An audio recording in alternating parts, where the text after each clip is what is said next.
suis vraiment ravi d'être parmi vous ce soir pour je dirais pas enseignement, mais plutôt de partage, un petit partage par rapport à ce que le Seigneur a mis dans mon cœur. Et j'aimerais bien que ce temps soit un temps d'échange aussi à la fin, parce que bon, si vous voulez, si vous me permettez, je vais juste faire un petit exposé, un petit partage, et pendant 20-30 minutes, comme Der m'a demandé, et puis à la fin, qu'il y ait un temps d'échange, en fait. N'hésitez surtout pas à me poser des questions, que ce soit autour du thème du baptême, ou même d'autres questions. En fait, le baptême, l'acte du baptême, c'est un signe. C'est comme moi, vous voyez, j'ai une bague là. Cette bague-là, c'est signe de mon amour envers, vis-à-vis de mon épouse, en fait, de Phelan. C'est pas la bague, en fait, qui est vraiment importante, mais c'est l'amour qu'elle signifie. Mais le fait que j'ai cet amour-là, pourquoi pas témoigner par une bague. Pour ça, tout le monde peut voir et surtout moi, ça va me rappeler du matin jusqu'au soir, sauf la nuit, que je me suis lié à une personne. Donc, c'est à peu près comme ça le baptême. Donc, même si on a déjà commencé par la prière, on va remettre cette vingtaine de minutes, trentaine de minutes entre les mains du Seigneur, ou les restes pendant. Seigneur, merci pour ce temps de partage. Nous te demandons d'être avec nous, Seigneur, par ton Esprit Saint, pour que tout ce que nous allons partager autour de ta parole soit vraiment bénéfique pour chacun de nous. Et ceux ou celles aussi qui vont réécouter par le biais du podcast de ce partage autour de ton amour, Seigneur, qui est signifié, scellé dans le baptême. Au nom de notre Seigneur Jésus-Christ, nous te prions. Amen.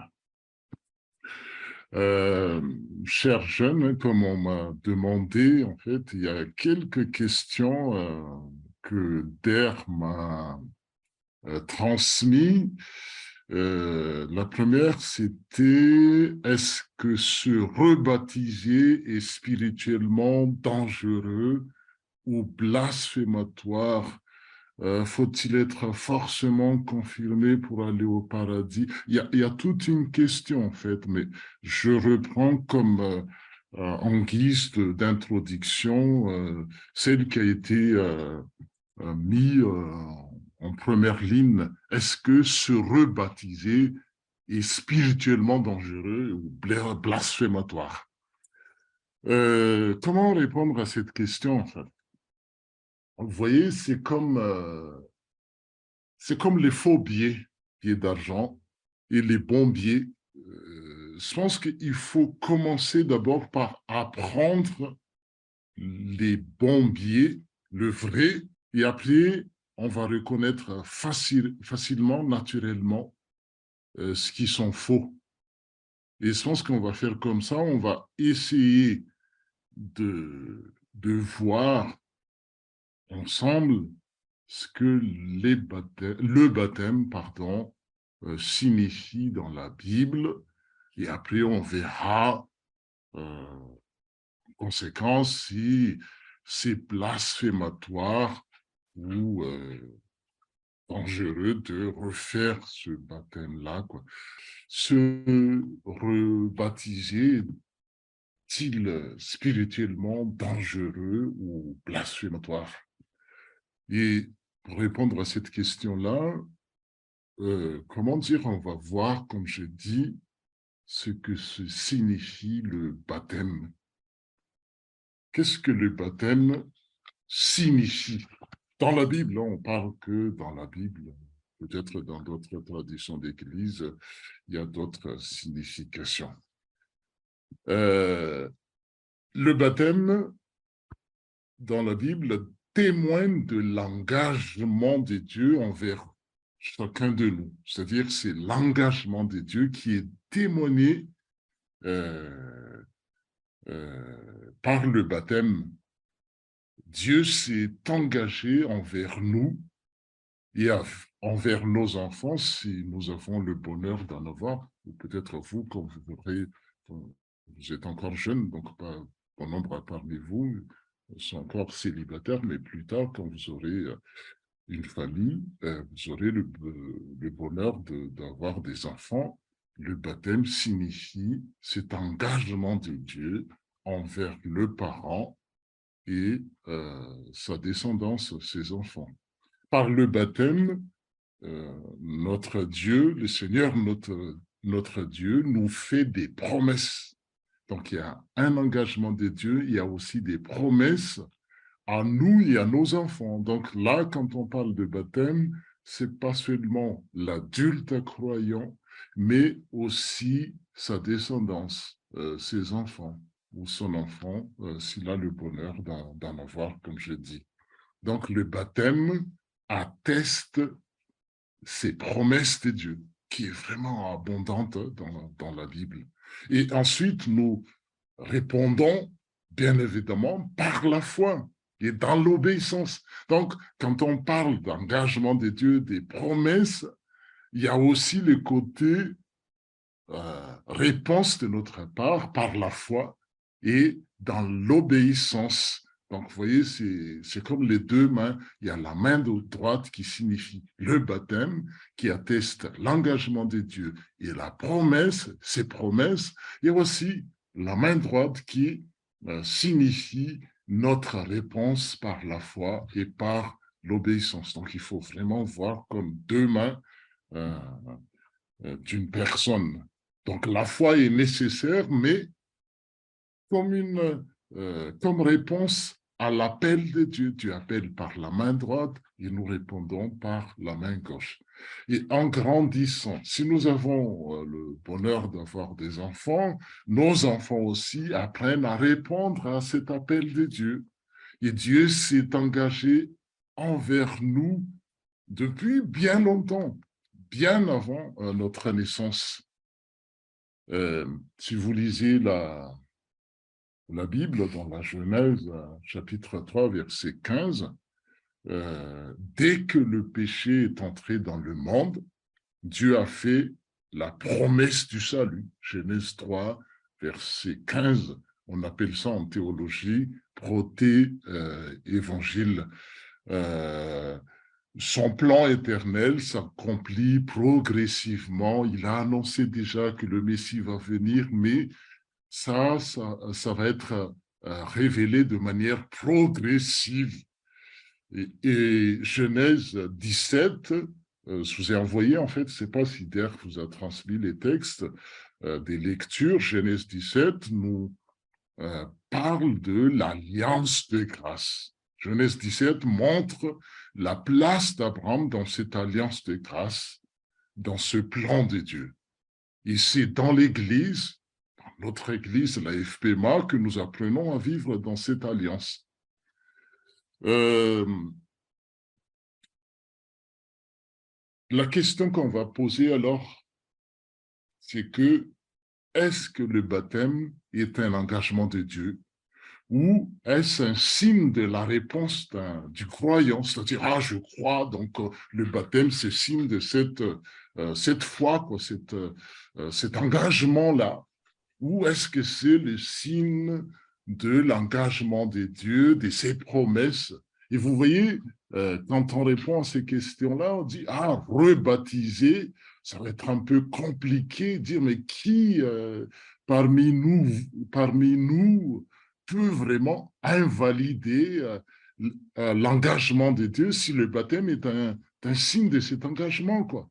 Si peut-être un signe de ma réponse. Bon, peut-être un jour, je me suis dit, oh, je me suis trompé, donc je vais refaire à l'adulte, parce que c'est à ce moment-là que j'ai une prise de conscience.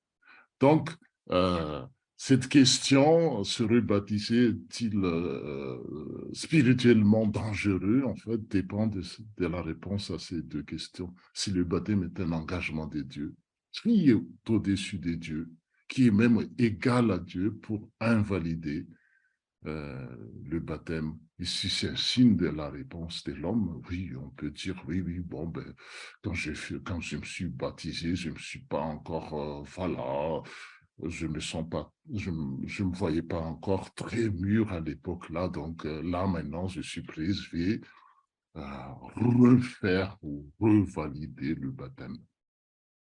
Voilà, donc, premier point, on va parler un peu de l'histoire de l'alliance que Dieu a fait avec nous en Abraham, dans la personne d'Abraham, notre père dans la foi. Dieu fait alliance avec un peuple tout entier.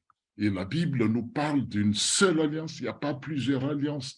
Quand on parle de nouvelle alliance ou Ancien Testament ou Nouveau Testament, c'est dans la disposition de l'alliance qui change. Mais la Bible ne parle qu'une seule alliance, et cette alliance, on appelle alliance de grâce. Il a établi cette alliance avec Abraham et avec tout un peuple. Et ça, et quand on parle de peuple, ça inclut les familles, et les enfants. Donc, on ne va pas lire Genèse 17, normalement, ce qu'il fallait lire, hein, c'est ce que je vous ai demandé de lire, c'est le chapitre 17 de la Genèse, à partir du verset 1 à 16, mais on n'aura pas le temps de vraiment voir, mais je vais juste repérer, en fait, quelques versets clés. Donc, c'est au chapitre 7. Le chapitre 7 montre, j'ai mis, c'est dommage pour ceux qui ne voient pas par comment dire la présentation, je maintiendrai mon alliance avec toi. Donc, c'est Dieu qui parle. Je maintiendrai mon alliance avec toi, et le toi, c'est Abraham. Puis, après toi, c'est-à-dire Isaac et ainsi de suite, les descendants d'Abraham, de génération en génération pour toujours. Donc, c'est une alliance éternelle. Ainsi, je serai ton Dieu et celui de tes descendants après toi. Donc, vous pouvez continuer la lecture, mais on va juste retenir ce, ce passage, en fait. C'est Dieu qui dit à Abraham, je. Il s'engage, en fait. C'est comme dans toute alliance, il y a deux parties minimum. Et tout au long de la Bible, cette qu'on appelle théologie de l'alliance, qui inclut le croyant ou les croyants avec et sa famille sera maintenue. On peut le lire en filigrane. Donc moi, je cite de mémoire, même dans le Nouveau Testament, comment dire, le prolongement de cette théologie de l'alliance, c'est-à-dire qui inclut Dieu qui fait alliance avec un croyant et sa famille. On voit, la Bible est vraiment abondante sur ce sujet. Acte 16, 31, je cite des mémoires, quand le geôlier, c'est-à-dire le garde pénitentiaire, à l'époque où Paul et Silas étaient emprisonnés, Paul dit, crois au Seigneur Jésus et tu seras sauvé, toi et ta famille. Vous voyez, donc là, cette théologie de la maisonnée, de l'alliance, en fait, c'est de la Genèse à l'Apocalypse. On peut le voir en filigrane. Donc, ce qu'on va voir après, c'est quelles sont les caractéristiques de cette alliance. Les caractéristiques, qui caractérisent l'alliance de grâce que Dieu a fait. Donc, cette alliance est fondée sur Dieu. uniquement. L'alliance des grâces est fondée sur Dieu uniquement. Et c'est lui qui a eu l'initiative. C'est lui qui s'est d'abord engagé. Et la réussite de l'alliance, en fait, quand on parle d'alliance ici, ça peut être compliqué aussi pour vous, parce que nous, je pense que peut-être ça vous parle, mais si jamais ça ne vous parle pas, c'est comme un contrat, en fait. Quand je dis alliance, il faut avoir en tête un contrat. Et le contrat que Dieu avait fait avec Abraham et sa descendance, c'est-à-dire nous, on verra tout à l'heure, est fondé sur Dieu et sa réussite dépend de Dieu entièrement. Dans la Genèse, chapitre 17, verset 1, c'est Dieu qui est apparu à Abraham et lui dit « Je suis le Dieu Tout-Puissant, j'établirai mon alliance entre toi et moi. » Nous venons de lire tout à l'heure. Rien dans la vie d'Abraham n'avait prédisposé Dieu. Abraham n'avait même pas le choix. Dieu ne lui a pas demandé « Abraham, est-ce que ça te convient? Aimerais-tu mieux un autre arrangement? Est-ce que tu veux faire un contrat avec moi? » Non, il n'y avait pas de discussion, aucune négociation devant Dieu. Abraham est à plat ventre et il écoute Dieu. Et Dieu prend un engagement libre, gracieux et même, on peut dire, souverain. Donc, l'alliance est fondée sur Dieu, c'est-à-dire l'engagement de Dieu précède et fonde notre engagement. L'engagement de Dieu précède et fonde notre engagement. Si Dieu ne vient pas d'abord vers nous, notre relation, notre amitié avec lui est impossible.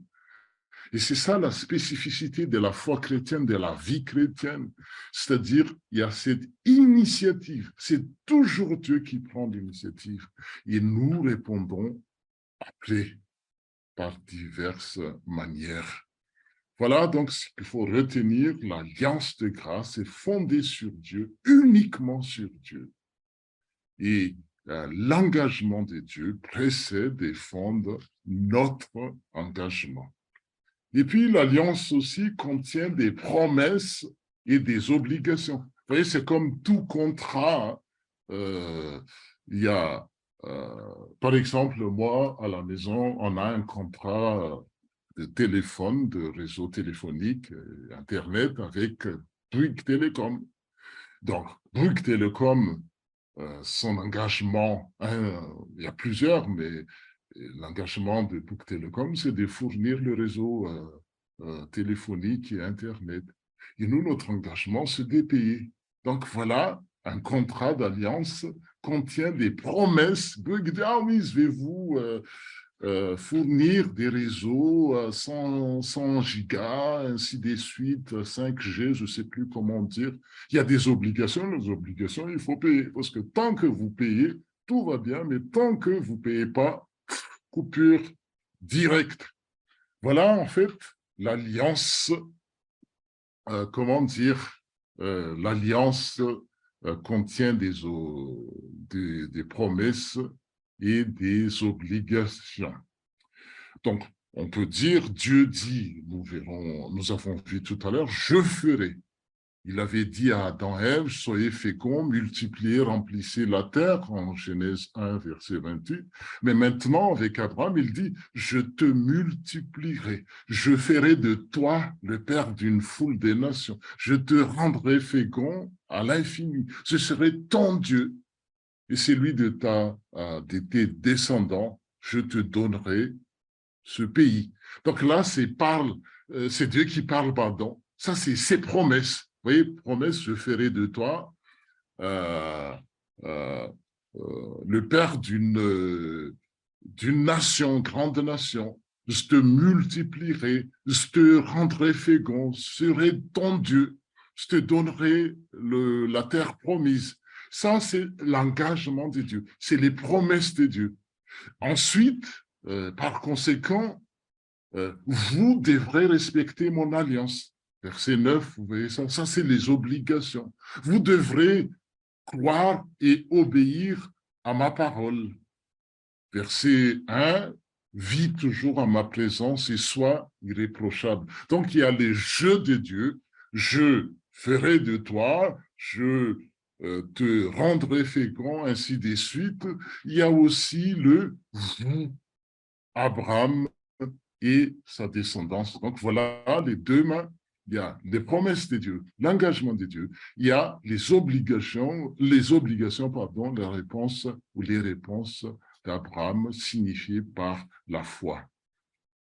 Donc, une fois l'alliance établie, la relation se vit à deux, comme Bouygues et moi, mais moi, c'est moi qui signe le contrat avec Bouygues, mais toute ma famille bénéficie en fait de ce contrat. On ne va pas demander à mes deux filles, Louise et Mélodie, vous voulez avoir un réseau téléphonique? Ils bénéficient parce qu'un adulte croyant fait un contrat et les, toute sa famille sont bénéficiaires, en fait, toute la famille est bénéficiaire de cet engagement qu'un croyant adulte a contracté. Voilà donc une relation vivante entre Dieu et son peuple avec des promesses gratuites et des obligations, je dirais, sérieuses. Et pour tout le peuple de l'Alliance, pour toi et tes enfants, pour nous adultes et nos enfants, Dieu s'est d'abord engagé. Ensuite, c'est obligatoire. Il demande la foi et l'obéissance.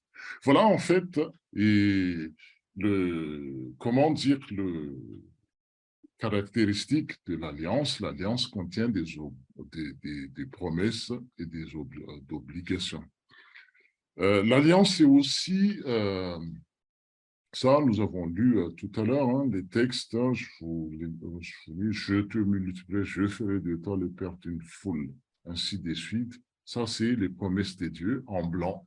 Et le rouge, ce qui sont en rouge, c'est les obligations, en fait, que Dieu demande à Abraham et sa descendance. Vis, fais, toi et tes enfants et des enfants de tes enfants, vous respecterez mon alliance. Voilà. Donc, troisième point, l'alliance de grâce est en réponse au péché. Les promesses faites à Abraham annoncent la grâce. C'est pour ça qu'on appelle l'alliance de grâce.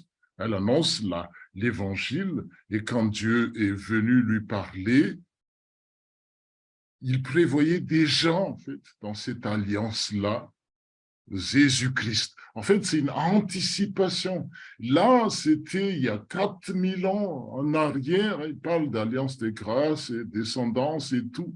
En fait, ce qui est déjà en arrière-plan, c'est Jésus-Christ.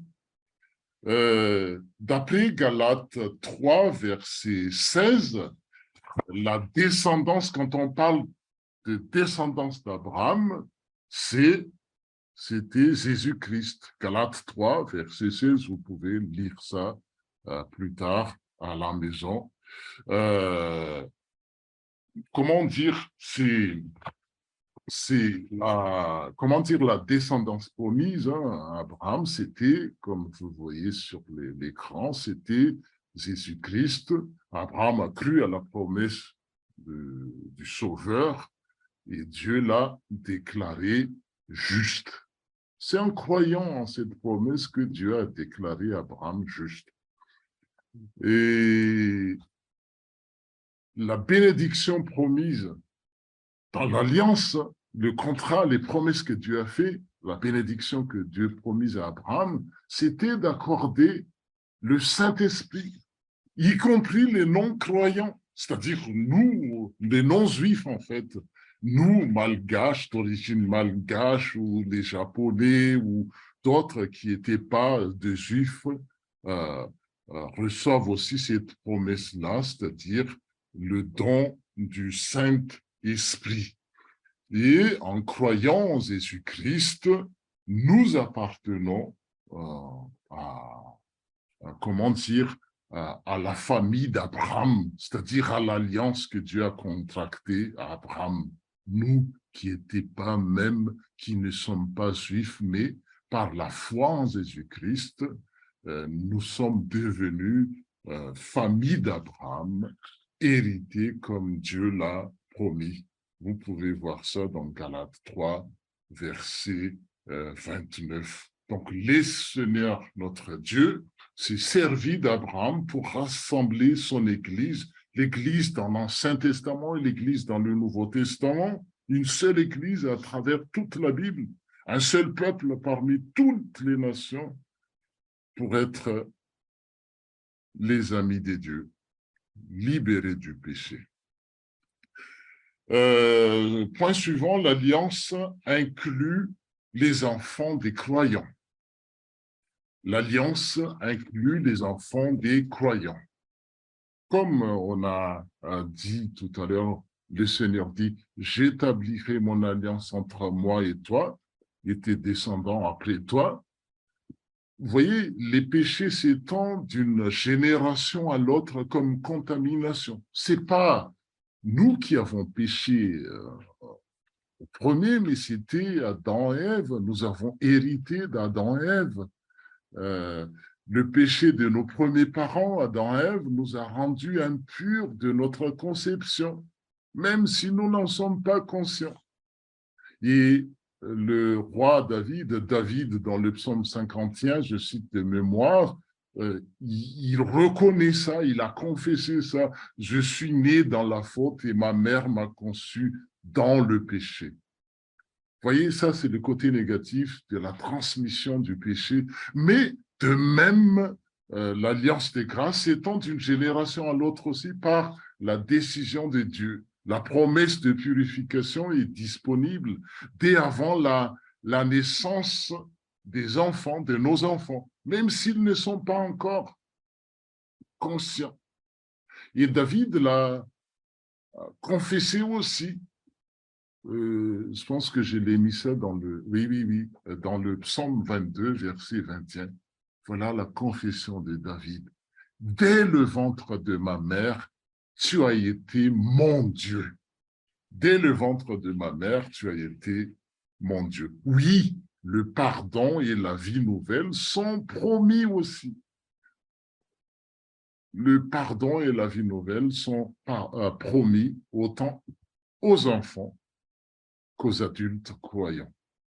Malheureusement, après l'entrée du péché dans le monde, c'est la corruption qui s'est multipliée. Chaque génération des parents donne naissance à une nouvelle génération d'enfants rebelles, mais la bonne nouvelle, malgré l'infidélité de toutes ces générations-là, Dieu est toujours fidèle.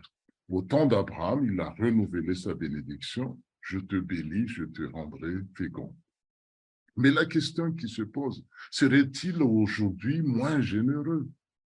Laisserait-il les enfants des croyants en dehors de l'Église? Non, je ne suis pas sûr. Dieu s'occupe encore de la famille. Comme au temps d'Abraham, et encore davantage, je serai ton Dieu et celui de tes descendants après moi. Voilà, ça reste toujours une promesse magnifique pour nous et pour nos enfants. À la naissance de Jésus, si vous lisez Luc chapitre 1 à partir du verset 54-55, Marie, la mère de Jésus, a célébré la miséricorde de Dieu envers les générations. Il a secouru Israël, son serviteur. Il s'est souvenu de sa miséricorde. C'est Marie qui parle. Et comme il l'avait dit à nos pères, c'est-à-dire à Abraham et sa descendance pour toujours. En fait, Marie, quand elle est enceinte, donc, il voit en Jésus qui est dans son ventre, ou bébé qui est dans son ventre, l'accomplissement de la promesse que Dieu a faite à Abraham il y a 2000 ans minimum auparavant. Et pareil avec Zacharie, ainsi fait-il miséricorde à nos pères et se souvient-il de son alliance, de sa sainte alliance selon les serments qu'il a jurés à Abraham, notre père. Vous voyez, dans tous ces textes-là, Zacharie, lui aussi, s'est réjoui de la fidélité de Dieu à son alliance, malgré le péché du peuple d'Israël. Il y a des hauts débats comme les marées, hein, marée haute et marée basse, mais Dieu reste toujours fidèle et l'accomplissement de cette fidélité de Dieu, c'est l'arrivée de Jésus-Christ qui est, qui va accomplir l'alliance. Voilà la bonne nouvelle. Et c'est là qui va vraiment être le centre de notre partage, en fait. L'alliance avec Abraham n'a jamais cessé, malgré les fautes du peuple. Et la naissance de Jésus a accompli cette alliance-là. Cette même alliance se continue aussi aujourd'hui dans nos familles, dans nos foyers, parce que Dieu est fidèle malgré notre infidélité. Point suivant, c'est la circoncision était le signe et le sceau de cette alliance. Vous voyez, comme dans un contrat, dans chaque contrat, quand vous faites un contrat avec Bouygues Télécom, moi c'est Bouygues Télécom, peut-être pour vous c'est Free, ou quand vous achetez quelque chose, une voiture ou une maison, ou peu importe, c'est que un contrat n'est valable quand il n'y a pas de signature. Et c'est pour ça qu'on dit signe, signature. La circoncision dans l'Ancien Testament était le signe et le sceau de l'alliance de grâce. Abraham, en fait, il était faible dans sa foi. Il avait besoin d'un encouragement.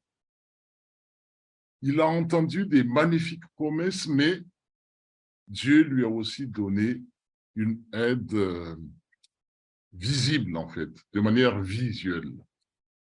Genèse 17, versets 11 à 12.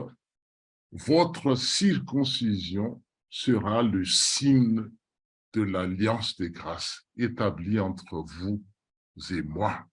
Voilà ce que Dieu a dit de génération en génération. Tout mâle, tous vos garçons seront circoncis quand ils auront 8 jours. Et cette marque n'ajoutait rien à la promesse. En fait, la circoncision dans l'Ancien Testament n'a ajouté rien aux promesses que Dieu a faites. C'était juste des signes de cette promesse-là. Il y a les contenants et les contenus. Elle confirmait la circoncision, confirmait de manière visible la promesse de Dieu. C'est comme aujourd'hui, Dieu travaille avec nous en audiovisuel, c'est-à-dire, voilà le signe visible de cette alliance, c'était la circoncision dans l'Ancien Testament. Donc, la circoncision était un signe de quoi? De la foi d'Abraham? Certainement pas. Abraham était vieux, il était même désespéré, house husband, il n'avait même pas encore de descendance au moment où Dieu a contracté avec lui cette alliance. Non, la circoncision n'était pas le signe de la foi d'Abraham. À quoi ça lui aurait servi de regarder à sa foi? La marque de la circoncision, vous voyez, quand on fait la circoncision, on coupe la prépuce et la marque de la circoncision dans son corps était un signe de la grâce de Dieu. De lui, Dieu a lui a demandé de faire cette circoncision, il a promis de couper tous ses péchés. Et euh, c'était pas seulement un bout de peau, le prépuce, mais c'est en fait un signe d'effacement de tous ses péchés. Et pour traduire, comme je dis, quand on parle d'alliance ici, il faut vraiment utiliser le mot contrat, et dans chaque contrat, il y a une signature. Donc, la circoncision était le signe de l'alliance. Et non seulement la circoncision est un signe de l'alliance, mais elle est aussi le sceau de l'alliance. Dans Romains 4, que vous voyez sur le tableau, Abraham a reçu le signe de la circoncision comme sceau de la justice qu'il avait obtenu par la foi. Le sceau de la justice, oui, la foi est nécessaire, il faut croire à la promesse du pardon, mais la circoncision ne montre pas la foi d'Abraham, elle montre la grâce de Dieu, l'engagement de Dieu. Donc, Abraham a cru à la promesse de Dieu. Il a d'abord cru à la promesse de Dieu. Ensuite, il a été circoncis, non pas pour montrer sa foi, mais pour la fortifier. Il était pécheur. Il avait toujours besoin de croire au pardon du péché. Voilà ce qu'on peut dire pour Isaac, son fils. C'était différent quand il aura Isaac plus tard. Isaac a d'abord été circoncis avant même d'avoir la foi. Circoncis à 8 jours. Il était trop petit pour comprendre. Un bébé de 8 jours, pourtant, il a reçu lui aussi le sceau de la justice. Il s'obtient par la foi. Donc, la circoncision était le signe de l'alliance de grâce, mais elle est aussi le sceau. Vous voyez, quand on fait un contrat, avant on signe, maintenant on tamponne, on scelle. C'est pour ça que c'est un sceau. Et dire que quelqu'un qui a été circoncis, on dit, ah non, non, non, non, c'est pas bien fait parce que tu n'es pas conscient, tu étais encore bébé de 8 jours à l'époque, donc il faut refaire adulte, c'est pas valable. Non, c'est Dieu qui a scellé dans la circoncision, dans l'Ancien Testament, que un peuple, une personne, un croyant, lui appartient, ce croyant et sa famille. Vous voyez, donc là, c'est vraiment capital de savoir ça, que la circoncision dans l'Ancien Testament, qui est signe et sceau de l'Alliance, ça témoigne en fait l'engagement de Dieu et ses promesses, et jamais la foi d'Abraham et de son descendance, jamais la foi du croyant, aussi bien dans l'Ancien Testament. En fait, c'est comme une marque pour la vie. Quelqu'un qui est circoncis, ça reste pour toute sa vie, quoi. Voilà la promesse de Dieu qui est signifiée dans le baptême. Bon, je ne vais pas m'attarder là-dessus, mais malheureusement, plusieurs circoncis n'ont jamais cru dans l'Ancien Testament. Et pareil aussi pour le baptême dans le Nouveau Testament. Il y a des gens qui ont été baptisés, mais qui ne vivent pas en conséquence de ce baptême. Bon, on ne va pas revenir, mais il est quelle heure déjà? 45 mars. Je vais m'arrêter. Donc, la question qui peut annuler l'évangile, qui peut annuler cette, comment dire, sceau qui est marqué de manière indélébile. C'est pour ça qu'on fait dans la circoncision. C'est pas la foi d'Abraham, c'est pas la foi d'Isaac, c'est pas la foi du croyant qui est marquée par la circoncision. C'est l'engagement de Dieu, c'est la promesse de Dieu. Voilà ce qui concerne en fait de la circoncision. Bon, le temps nous manque en fait pour développer un peu ça, mais je vais sauter dans le Nouveau Testament quand Jésus est venu, salué par Marie et Zacharie tout à l'heure, dans Luc 1, chapitre 1. Marie et Zacharie ont tous les deux, comment dire, cru que la venue de Jésus, c'est l'accomplissement de cette alliance. Et justement, Jésus a accompli l'alliance déjà dans sa naissance, mais surtout par sa naissance et puis par sa mort. Parce que lors de la, comment dire, de l'institution de la Sainte Seine, quand il a célébré la Pâque, que nous venons fêter il y a quelques semaines, là, dans Luc 22, chapitre 22, verset 20, où nous pouvons lire, à la fin du repas de Pâques, Jésus prend aussi la coupe du vin et il dit, cette coupe est la nouvelle alliance de Dieu, parce que mon sang est versé pour toujours. Voilà donc là l'accomplissement de l'alliance qui a été faite avec Abraham et sa descendance. Et cette alliance est accomplie en Jésus-Christ. Mais après, quand Jésus est venu, il a remplacé la circoncision par le baptême. Genèse 17 annonce de Jésus-Christ l'alliance, les promesses, la coupure, l'enlèvement des péchés par rapport à l'enlèvement de la peau, les prépuces, la justice par la foi. Tout cela annonce en fait le Messie qui est Jésus-Christ.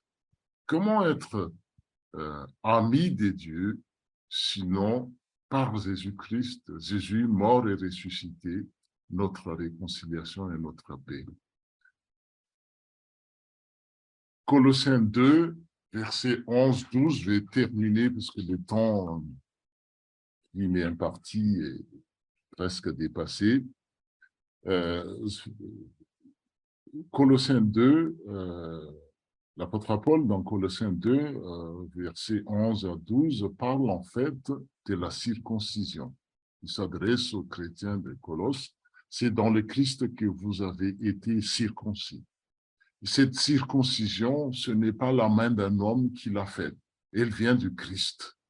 Et par là, il a enlevé ce qui vous entraînait du mal, au mal. Vous voyez, donc la circoncision, c'est signe que Dieu enlève le mal. Et par le baptême, vous avez été mis dans la tombe avec le Christ, mais avec lui, vous avez été réveillés de la mort. En effet, vous avez cru dans la puissance de Dieu qui a réveillé le Christ dans la mort. C'est circoncision, vous voyez, circoncision et baptême dans un même texte. Colossiens 2, versets 11, 12. Dans un même texte, avec la même signification. Couper de nos péchés, laver de nos péchés, c'est la même promesse que Dieu a fait, en fait, depuis Abraham. Le baptême remplace la circoncision. C'est comme tout contrat, comme j'ai dit au début, avant on signait et maintenant on tamponne, on met un sceau. Jésus a versé son sang sur la croix, donc on n'a plus besoin des signes sanglants comme la circoncision. Mais nous, de notre côté, nous avons toujours besoin d'un signe visible, un signe pour les garçons, mais aussi pour les filles. Dans l'Ancien Testament, lors de la circoncision, il n'y a que les mâles, il n'y a que les garçons, il n'y a que les mecs qui ont été circoncis.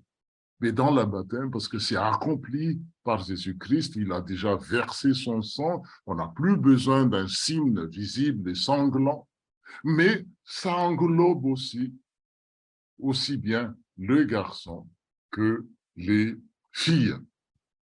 Et le jour de la Pentecôte, je pense qu'avec ce verset-là que je vais terminer, quand l'apôtre Pierre a prêché,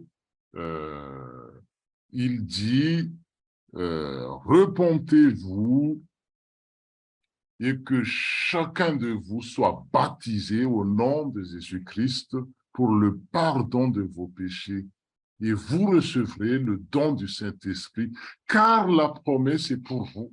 Quelle promesse? La promesse que Dieu a faite à Abraham. La promesse est pour vous, adultes à présent, et pour vos enfants, et pour tous ceux qui sont au loin, c'est-à-dire de génération en génération, en aussi grand nombre que le Seigneur, notre Dieu, les appellera. Baptême, promesse, vous, vos enfants, appel de Dieu. Comment faire autrement que de penser à l'alliance de grâce que Dieu a contractée avec Abraham, surtout quand on est juif comme l'apôtre Pierre qui parle ici. Pierre qui parle du baptême, signe et sceau de la même promesse. La bonté de Dieu n'est moins grande aujourd'hui qu'au temps d'Abraham. Les enfants des croyants continuent de faire partie du peuple de Dieu qui est l'Église. Et quand Jésus-Christ dit « toute autorité m'est donnée », il va aussi dans ce sens-là. Je vais m'arrêter là, mais je vais laisser quand même quelques temps pour des questions. Donc, voilà, je vous laisse le temps de, comment dire, de poser quelques questions. Merci. Désolé parce que c'est un peu long, je croyais que c'est 30 minutes, mais ça a dépassé un peu. Voilà, la parole est à vous. Merci de votre attention. Merci, pasteur, pour le partage. Et du coup, on va passer à un moment de questions-réponses, un moment d'échange. Donc, n'hésitez pas à prendre la parole, à poser une question. Je sais qu'il y a beaucoup de questions généralement sur ces thèmes-là. Donc, n'hésitez pas. Sinon, moi, j'ai une question. Merci beaucoup, pasteur. Comment, enfin, donc, il y a, enfin, selon Éphésiens, oui, il n'y a qu'un seul baptême. Mais comment on peut, enfin, comment expliquer? Donc, c'est un engagement de Dieu, mais il faut quand même que, donc, que la personne qui s'est baptisée ait la foi aussi et comprenne la signification du baptême. Mais si la personne, si le parent donc, qui a fait baptiser l'enfant l'a fait juste par simple tradition ou enfin oui voilà juste par simple tradition ou peu importe les raisons, mais en tout cas pas par la foi. Est-ce que du coup c'est considéré comme un vrai baptême, parce que peut-être c'est pas un baptême, parce que est-ce que c'est et du coup est-ce que dans ce sens-là l'enfant plus tard va pouvoir se refaire baptiser, sachant que de base même le parent n'avait pas la foi? Mais en fait, merci pour cette question très pertinente. Est-ce qu'il y a d'autres questions? En fait, c'est ce que j'ai dit pendant, s'il n'y a pas d'autres questions pendant l'exposé, même dans l'Ancien Testament. Vous voyez, même Abraham, vous voyez la vie d'Abraham, qu'est-ce qu'il n'a pas fait comme bêtise? Vous connaissez mieux que moi. Dieu a promis qu'il va avoir une descendance, et qu'est-ce qu'il a fait comme bêtise? Il a, comment dire, il s'est lié avec sa servante, car, vous voyez, il a même menti un moment quand il était chez les pharaons et avec Abimelech que Sarah, sa femme, était sa sœur. Donc, ça, c'est vraiment quelqu'un qui est pas du tout inconséquent dans sa foi, quoi. Mais c'est là ce qui est vraiment grandiose en Dieu, c'est que là où le péché abonde, la grâce abonde. Donc, c'est justement, des fois, les parents, ils sont même pas vraiment conscients de leur engagement, mais ce baptême, en fait, est toujours valide dans le fait que, après, on verra si l'enfant, plus tard, arrive dans la foi, en fait. Mais bon, si l'enfant ou les enfants, je ne sais pas s'il y en a plusieurs, ne croiront pas, ça c'est autre chose, mais par exemple, moi, mes parents, quand ils m'ont présenté, quand j'ai fait un retour en arrière, leur foi, c'était pas vraiment grandiose. Mais là, maintenant, j'arrive à vraiment avoir une relation vraiment avec Dieu. Donc, c'est ça. Après, pour ceux qui ne sont pas croyants, là, je ne peux pas dire à leur place, mais moi, je dis, mais comment était la foi de mes parents à l'époque quand ils m'ont présenté en baptême? Mais maintenant, je crois, je valide en fait. Et dans les questions qui m'ont été posées, que Der m'a envoyé, dit, c'était comment déjà comme question? Pardon, hein, pourquoi se faire baptiser petit pour confirmer ensuite le baptême au lieu de se faire directement baptiser au lieu de la confirmation? En fait, c'est pas le baptême qu'on confirme, c'est le vœu. Et peut-être mes parents étaient pas vraiment au top de leur foi à l'époque. Moi, je valide. J'encaisse, dis non, peut-être mes parents ils ont fait par tradition, quelque chose comme ça. Mais c'est pas par tradition comme ça que ça valide, en fait, l'engagement de Dieu, justement. Au contraire. Et c'est même moi, c'est ça qui témoigne que Dieu, je sais pas, je trouve pas le mot, euh, ça dépend pas de la, comment on appelle ça, ils ont fait un engagement, les parents. Je sais pas la teneur de leur foi à l'époque, mais ce que je vis maintenant, je suis le fruit de cet engagement, malgré leur, inconséquence, si on peut dire ainsi. C'est pas si je réponds en partie à la question, je prétends pas avoir toutes les réponses, mais ce qui est signifié en fait dans le baptême, c'est l'engagement de Dieu. Quand bien même les parents étaient un peu véreux ou un peu inconséquents, ou même faire par tradition, ça, Dieu, il peut écrire droit malgré les lignes courbes, en fait. Voilà. C'est ce que je peux répondre comme question. Je ne sais pas si j'ai répondu en partie à la question. Non. Si, tu as répondu, merci beaucoup.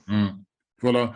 Mais ce qui est vraiment, nous, aujourd'hui, nous sommes, moi, par exemple, père de famille, vous, bon nombre parmi vous vont l'être bientôt ou plus tard, mère, ou vous aurez le bonheur d'avoir des enfants.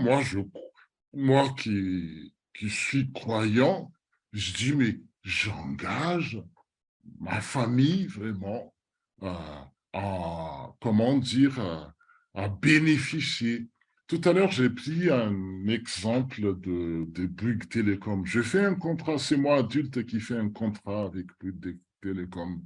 Peut-être, bon, au début, je ne suis pas sûr qu'est-ce que c'est Bouygues est le bon opérateur ou quelque chose comme ça, mais je le fais. Mais toute ma famille bénéficie de ça. Et pareil aussi avec la naturalisation. Ça, c'est un témoignage. Quand je suis arrivé en France, j'avais qu'une nationalité, c'est la nationalité malgache. J'ai étudié en France, j'ai travaillé en France, j'ai vu la vie en France que je trouve, c'est bien quand même par rapport à Madagascar. Donc, j'ai fait la demande adulte, parce que adulte comme je suis, il faut que c'est moi qui fasse la demande. Mais après, quand j'aurai des enfants, après, on ne va pas demander aux enfants, est-ce que tu veux devenir français? Certains jours, ces enfants-là peuvent choisir de rester uniquement des nationalités malgaches, ou rester aussi françaises à leur majorité. Mais si je vis en conséquence dans la maison avec le fait que je suis français, euh, je, comment dire, j'adhère aux valeurs de la République, à l'égalité, fraternité, à tout ce qui est social, la langue française, la culture, plein de choses comme ça. Je vois qu'en France, nulle part dans le monde, on ne trouve pas de sécurité sociale comme la nôtre. Je montre ça à mes enfants vont dire, ah oui, oui, on va rester français. Mais si je tiens un discours qui est hostile à la France c'est le colonisateur, la France c'est ceci, la France c'est cela, les enfants vont forcément, comment dire, faire des choses mal à la France, quoi. Donc c'est à peu près comme ça. Et ça, le principe de la naturalisation dans tout le monde entier, c'est pris par rapport à ce alliance des grâces, c'est-à-dire quand il y a un adulte qui est croyant, un seul adulte dans le couple, leurs enfants peuvent bénéficier en fait des vertus de l'alliance, de cette alliance, de ce contrat. Et un jour, les enfants vont, non pas, en fait, on ne confirme pas le baptême, on confirme le vœu du baptême. C'est-à-dire qu'on ne confirme pas la nationalité nous est donnée, mais on confirme le vœu, se dire, mais je vais rester dans cette grâce-là, je vais rester dans cette promesse que Dieu m'a faite, qui a faite à mes parents. Et moi, je trouve qu'on vit très bien à la maison, c'est très bien, donc je valide, je reste. Voilà, en fait, la confirmation. C'est pas une confirmation du baptême. Le baptême, une fois, on va pas confirmer parce que c'est un engagement de Dieu. Mais c'est le vœu qu'on a fait lors du baptême, que nos parents ont fait, qu'on confirme, dit, ah oui, papa, je vais rester dans cette bonne résolution que vous avez faite avant. Voilà. Il y a d'autres questions? Est-ce qu'il faut s'arrêter? Là, je ne sais plus combien de On va continuer un peu pour voir s'il y a d'autres questions. J'avais une question. Mhm.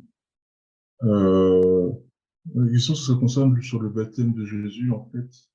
Qu'a-t-il reçu comme baptême et pourquoi est-ce qu'il s'est fait baptiser? Ah, ça, c'est une très bonne question et c'est vraiment, ça nous aide en fait parce que moi, quand j'étais à Madagascar, en fait, j'habitais comment dire, à Andoranfoot, c'est-à-dire un peu loin de la capitale, et je travaillais comment dire, à Tana. Donc, on ne pouvait pas rentrer à midi, mais on mangeait en ville, quoi.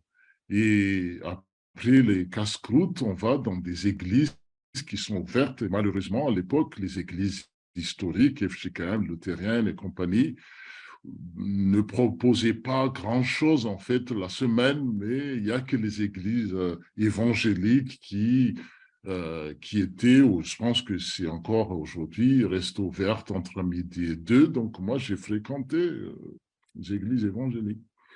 Et ça m'a aidé aussi dans mon cheminement, en fait.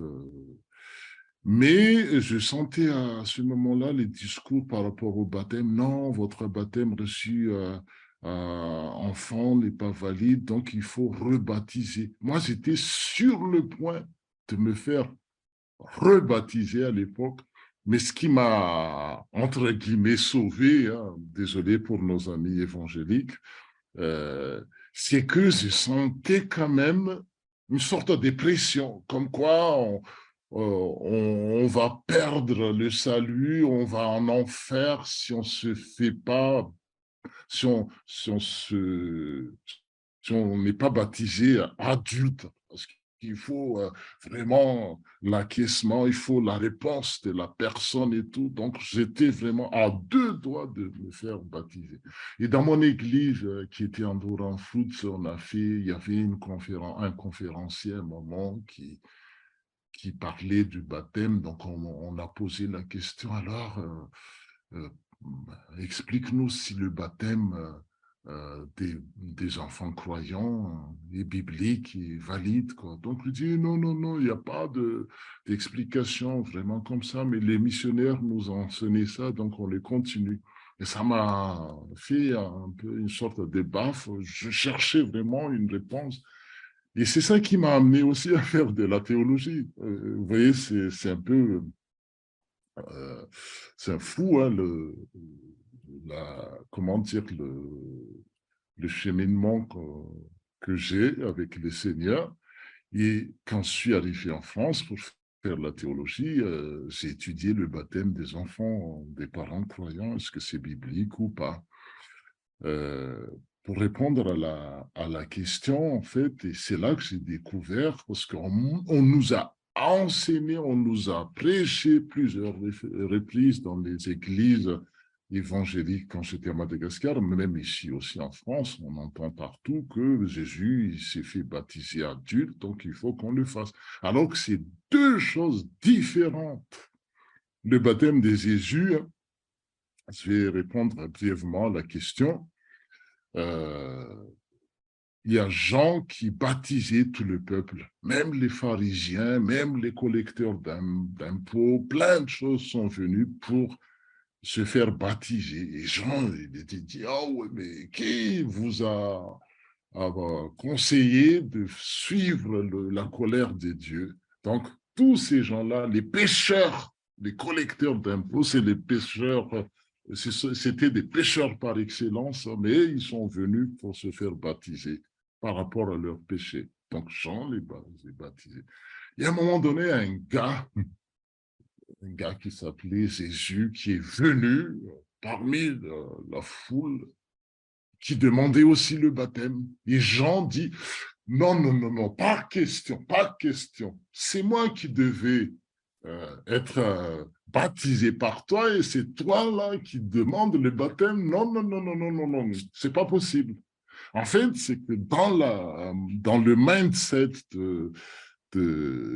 comment on s'appelle ça, de Jean le Baptiste, le baptême, et c'est vrai, c'est pour enlever le péché.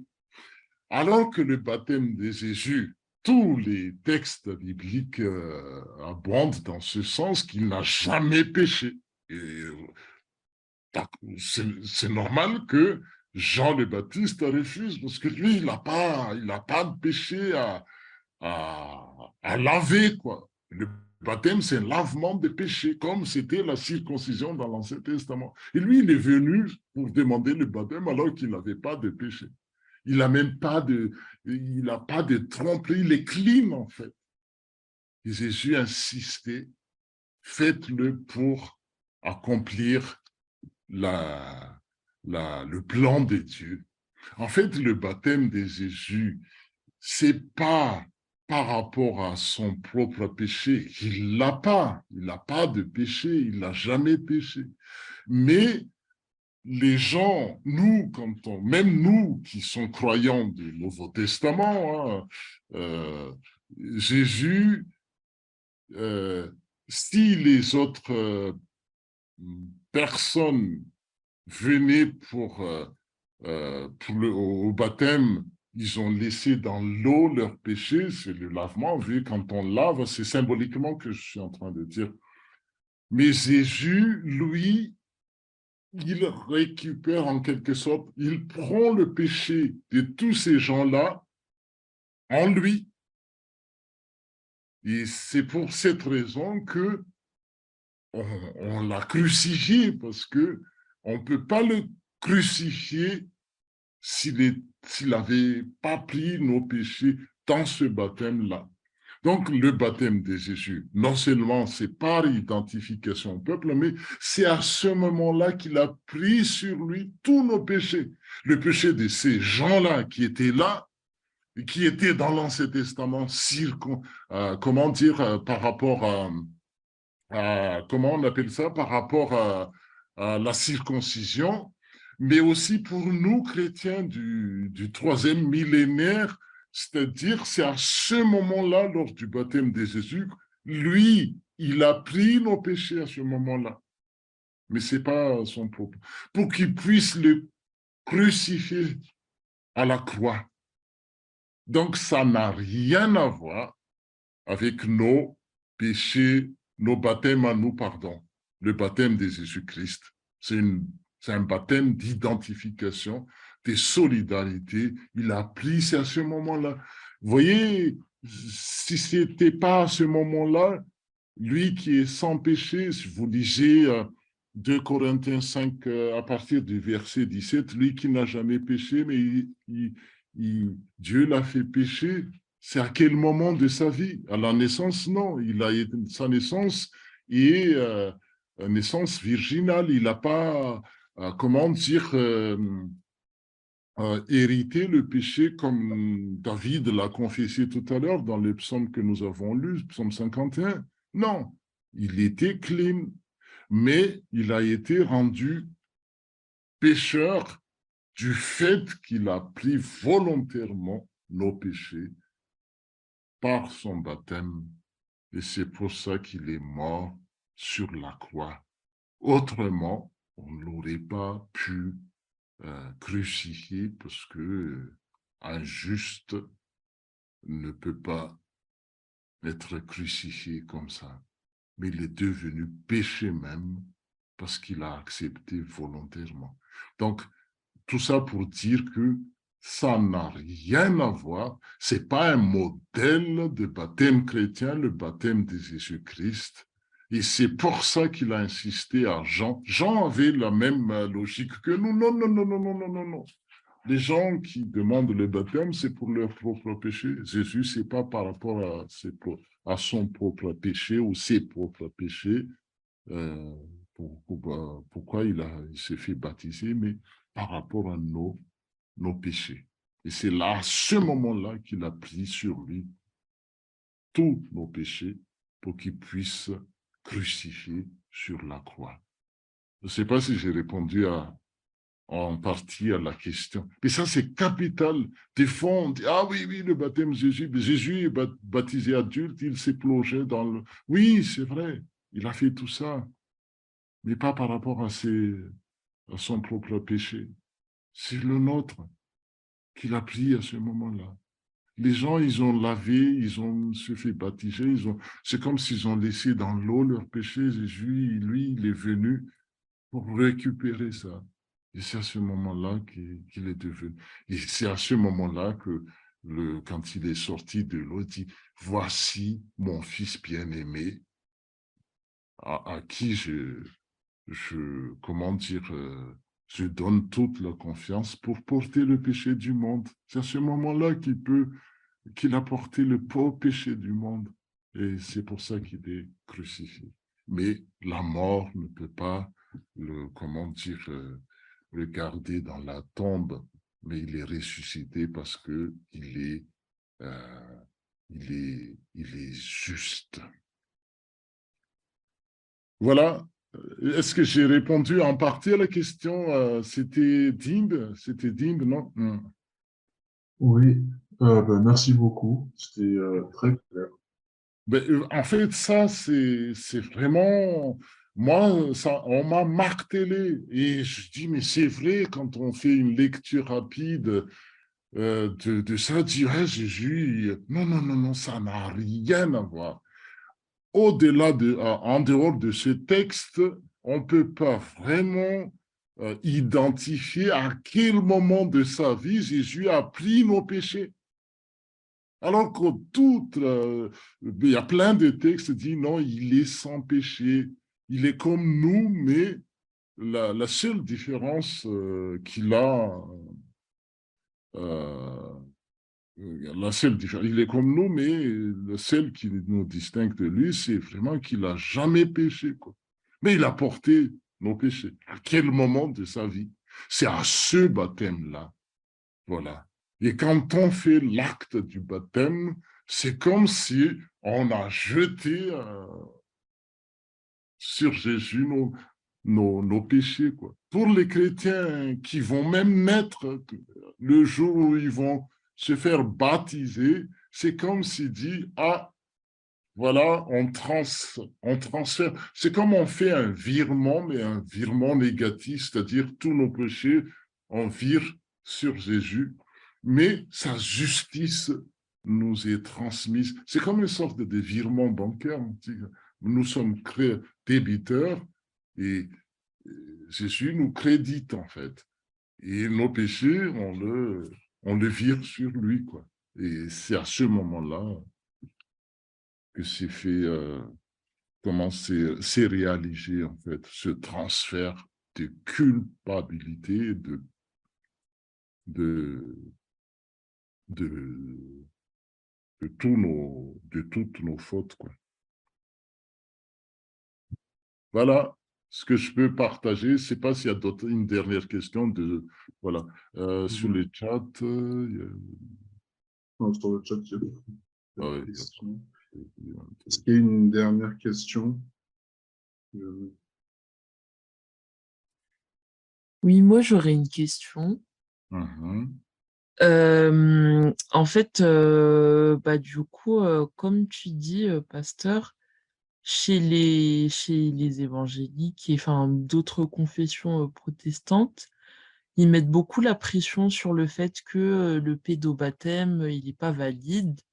Et un des arguments qu'ils mettent, c'est que parce que quand on est baptisé enfant, on n'est pas conscient, donc on ne se repent pas. Du coup, je voulais demander par rapport à ça, qu'est-ce qu'il en est vraiment du coup Mhm. Ah oui, c'est pour ça que j'ai pris le temps, en fait, hein, d'expliquer ce qui s'est passé dans l'Ancien Testament lors de la nouvelle dispensation de l'Alliance. En fait, on n'a qu'une seule alliance. Et cette alliance-là, Dieu a fait avec Abraham et sa descendance, et nous sommes le descendant d'Abraham. En croyant en Jésus-Christ, on rentre dans cette alliance-là, et dans l'Ancien Testament, le signe de cette alliance-là, c'était la circoncision, c'est-à-dire on enlève la prépuce, euh, et c'est un marque indélébile, quoi. Quelqu'un qui est circoncis, on ne peut plus faire, il n'y avait pas de chirurgie esthétique à l'époque, c'est-à-dire marqué pour toujours comme appartenant à l'alliance de Dieu. Euh, euh, et dans l'Ancien Testament, on a fait aussi la circoncision pour les bébés de 8 jours.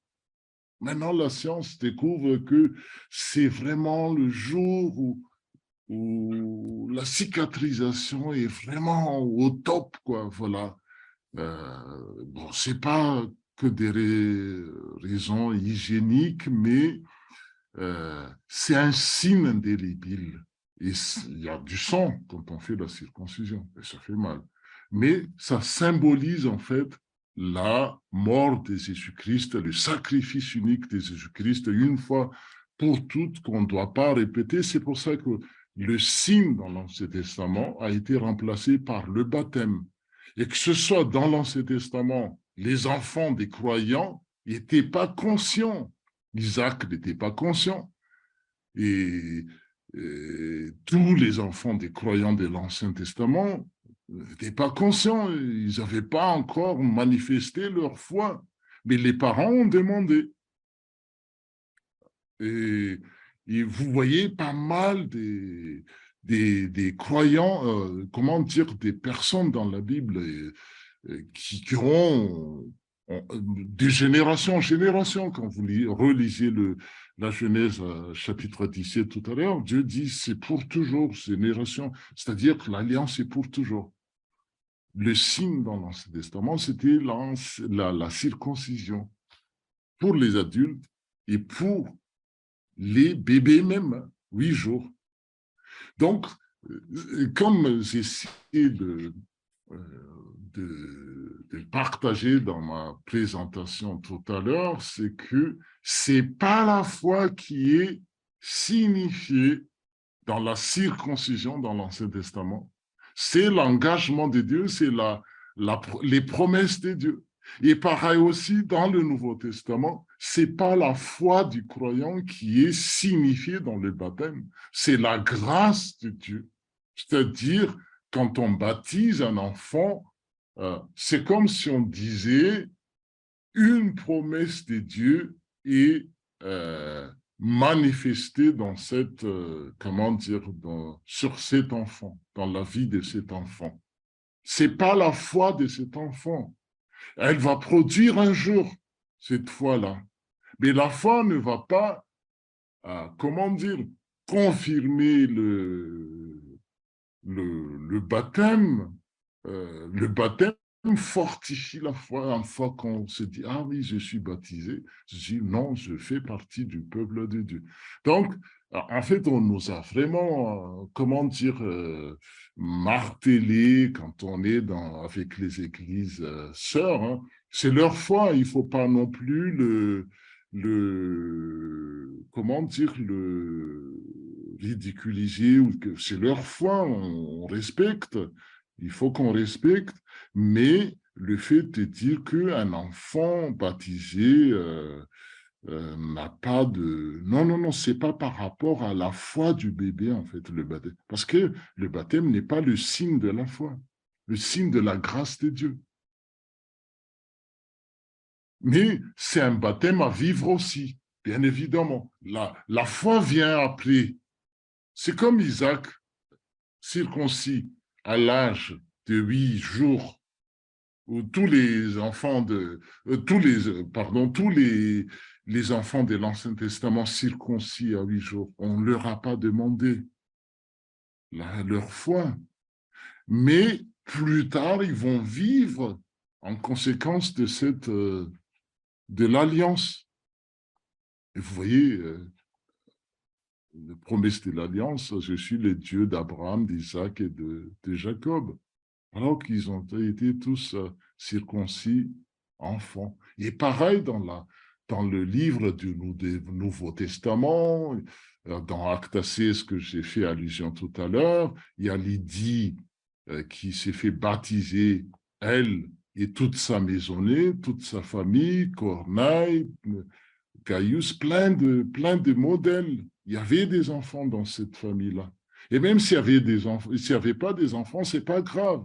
Mais le système est maintenu, c'est-à-dire que Dieu fait alliance avec une famille. S'il y a un enfant dans cette famille ou pas, s'il y a un enfant, normalement, c'est comme dans l'Ancien Testament, l'alliance incluait la famille, bébé ou jeune ou adulte. Et pareil dans le Nouveau Testament. En fait, la logique, n'est pas bonne si Dieu, dans l'Ancien Testament, il fait alliance avec un peuple, avec une famille, et dans l'Ancien Testament, il recule. Non, au contraire, dans l'Ancien Testament, au contraire, on a le droit de demander le baptême, de donner le baptême à nos enfants par la vertu de cette alliance. Parce que le baptême, c'est signe de la grâce promise aux enfants. Ce n'est pas le signe de sa promesse, une grâce, des promesses qui sont, nous avons lu Acte 2, 38, 39 tout à l'heure, la promesse est pour vous et pour vos enfants. Et ce qui est signifié dans le baptême des enfants, ce n'est pas la réponse de ces enfants, mais la promesse de Dieu qui lui est faite à ce moment-là. Et le rôle des parents dit, mais attention, tu es au bénéfice de la promesse de Dieu. Il y a la promesse de Dieu qui est signifiée. Et cette promesse, c'est le don du Saint-Esprit déjà, et puis toutes les conséquences du don du Saint-Esprit. La paix, l'amour, la joie, tout qui est promis pour cet enfant-là. Et un jour, si les parents sont conséquents par rapport à cette alliance, l'enfant va naturellement, au bénéfice, vont vraiment répondre favorablement à cette promesse. C'est un peu, c'est pas, en fait, c'est un peu des fois, c'est un peu compliqué pour nous parce qu'on dit c'est la foi. Non, non, non, la foi, le baptême n'est pas signe de la foi, notamment, c'est signe de l'engagement de Dieu, de la promesse de Dieu.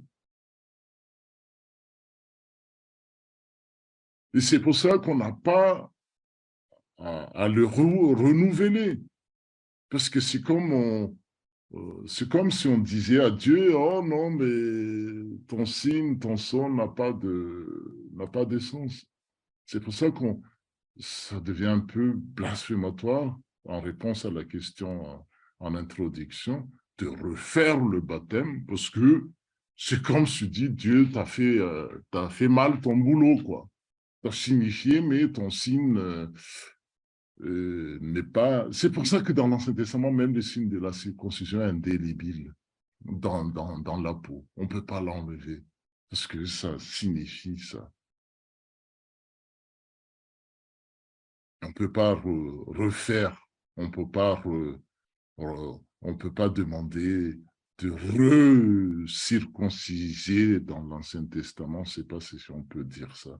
Et pareil aussi dans le Nouveau Testament, on ne peut pas refaire le baptême, quand bien même les parents étaient, entre guillemets, ils faisaient de manière, comment dire, par tradition. C'est pas ça qui va invalider la promesse que Dieu a faite pour les parents et aussi pour les enfants. Et raison pour laquelle moi, qui est en face de vous, voilà, moi je suis sûr que mes parents, ils faisaient par tradition. Mais bon, qui suis-je pour lire dans les cœurs de des parents? Mais je pense que quand ils l'ont fait, moi, je suis le fruit de cet engagement-là, de cette promesse. Et c'est pas par rapport aux parents, en fait, c'est par rapport à Dieu qui s'engage, qui appelle des familles et ses enfants. Et c'est ça qui fonde notre Église. Notre Église, c'est une Église de famille. Certes, dans des familles, il y a des gens qui ne sont pas conséquents par rapport à leur foi, c'est dommage, mais on est là pour s'aider mutuellement pour que d'autres familles, d'autres parents vivent bien leur baptême, pour que leurs enfants puissent aussi le vivre. Merci, pasteur, Merci. pour ton intervention et pour la réponse à ces questions-là. On te remercie encore pour ta présence aujourd'hui et on va passer à la suite. Merci encore à toi pour ce partage et pour ces réponses.